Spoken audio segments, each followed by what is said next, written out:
ప్రభాకర్ గారి ఆధ్వర్యంలో బీసీ సంఘాల నాయకులందరూ కూడా పిలిచిరు మీటింగ్కి.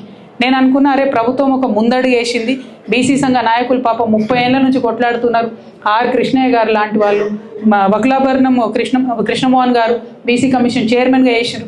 అటువంటి పెద్ద పెద్ద నాయకులందరినీ పిలిస్తే పోన్లే ప్రభుత్వం ఒక ముందడుగు వేసింది, బిల్లు మీద చర్చ చేస్తుందేమో అనుకున్నాం. ఏం లేదు, ముఖ్యమంత్రి గారికి కనీసం ఆ మీటింగ్ ఉన్నట్టు కూడా తెలిసినట్టు మాకు అనిపిస్తలేదు.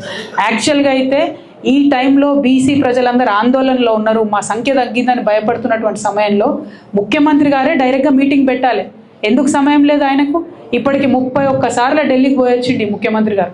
కానీ జనాభాలో సగం ఉన్నటువంటి బీసీల గురించి కనీసం మీటింగ్ పెట్టే తీరిక ఈ ముఖ్యమంత్రి గారికి లేకపోవడం నిజంగా శోచనీయం.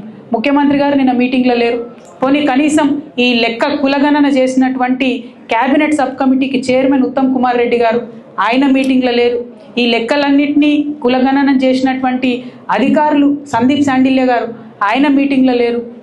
మరి బీసీ సంఘం నాయకులందరినీ పిలిచి మీరు లెక్కలు చెప్పలేదు, మీ ప్రభుత్వం ఏం చేస్తుందో చెప్పలేదు, ముందడుగు ఎట్లేస్తాం, బిల్లు పెడతామా పెట్టతామా చెప్పలేరు.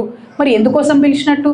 నేనైతే అనుకుంటున్నా, కేవలం ఈ బీసీ ఉద్యమం చేస్తున్నటువంటి ఇంత సీనియర్ నాయకుల్ని నిన్న పిలిచి కనీసం ముఖ్యమంత్రి గారు మాట్లాడకపోవడం అంటే వారిని అవమానించడం తప్ప ఇంకొకటి కాదు. ఇది చాలా దారుణం.